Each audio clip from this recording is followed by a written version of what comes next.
Lord of the Mysteries has been glazed for its world building and crazy animation even before its donghua or Chinese anime started airing. So I was pretty excited for it to release so I too could experience this proclaimed fiction. I did see disclaimers, however, that it was going to be pretty confusing for newcomers like me, so I had that in mind, but I initially didn't think much of it. I thought, it can't be that confusing, and the people who were really emphasizing it were probably exaggerating to glaze the writing. But I watched the 2-episode premiere on release, and I can say that both the glaze and the disclaimers are valid. The very first sequence of the show pretty much sums up the Lord of the Mysteries experience. First of all, it looks amazing. It's animated beautifully, everything looks so smooth, the shots are great, and the music complements the visuals really well. The characters and environments designs look so cool and seem to be Victorian / steampunk inspired. And I gotta say, Lord of the Mysteries has some of the best looking backgrounds and environments in their scenes. Everything in each frame looks so detailed and beautiful. Off the rip, they've set this eerie, mystery genre tone well, and everything has been consistently great so far. It was very enjoyable, but at the same time, I had no idea what the heck was going on. And it turns out it's not just the beginning of the show, or even the first few episodes. I'm towards the end of season 1, and I can still confidently say that the visuals are still very striking, and I'm still confused. But that's not a bad thing, nor is the show bad. I'd say it's just a different,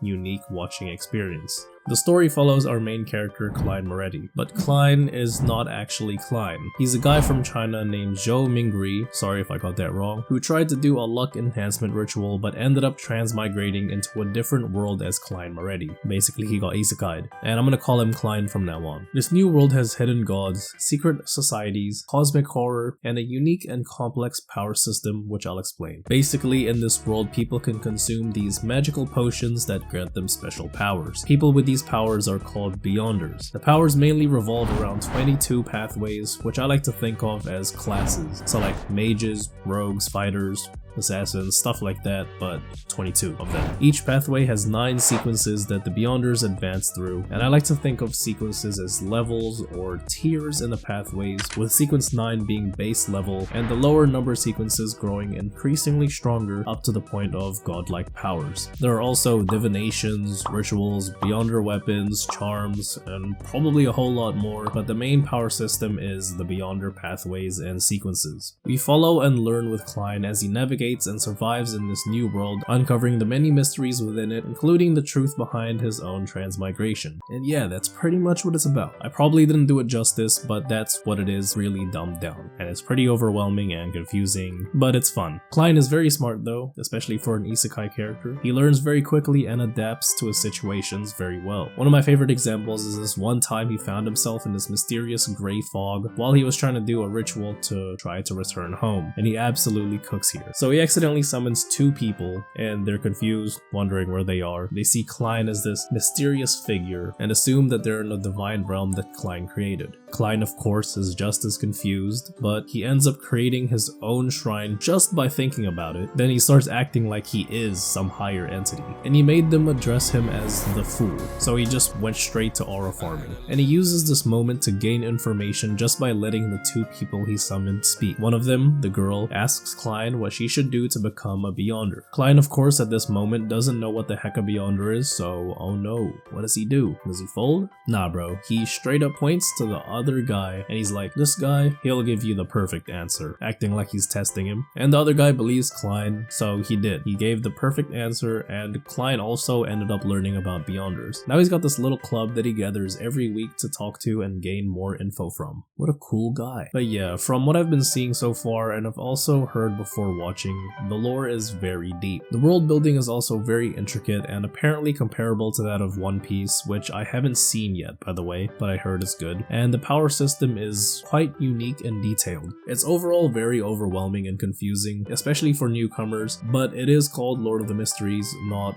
Lord of the Obvious or whatever. They just take the mysteries part very seriously and throw a lot of them at you, as well as many character names, location names, and a whole lot of different terminology. Pretty much info dumping. I find myself having to rewind a bit or rewatch scenes to understand stuff better, and sometimes even that's not enough. I've even done some external research, reading threads, wiki pages, and watching YouTube videos, all while trying not to spoil myself, of course, and then I'd be able to grasp what I need to. And even then, I'd still get confused seeing the crazy flow charts and new terminology and all that. So yeah, there does have to be some effort on your end. You don't have to do all that I did, but at the very least, you can't look away for even a second while watching. You can't zone out, you can't check your phone, you little short attention span gremlin. You can't just look, you have to really watch. And it's not like they don't let you understand anything at all. With every episode, more time, close attention, and maybe some more extra effort if you want to nerd out a little bit like me, mysteries will begin to be solved, some confusions will be cleared up, and things will click every now and then and start to make sense. But they also then give you new things to ponder and be confused about, and the cycle repeats. They did slow the pace down after like episode 4 though, so it has been a bit easier to keep up with. Plus the main character Klein also doesn't really know much either, so you're learning along with him anyway. And to me, all of that is what makes this show's experience enjoyable. It may sound deterring, but trust me, the show is really good. Despite the overwhelmingness, it is written and animated really well, and you may find yourself hooked in by the story, your curiosity even, or just the animation alone.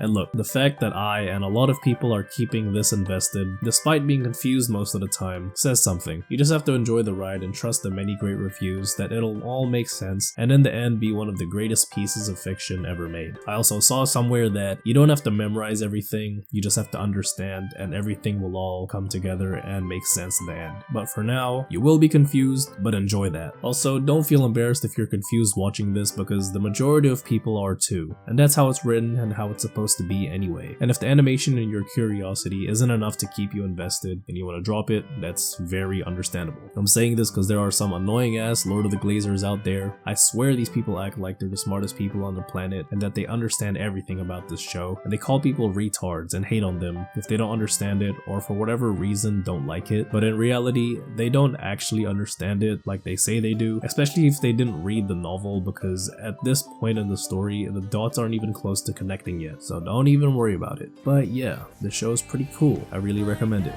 That's all for me. Bye.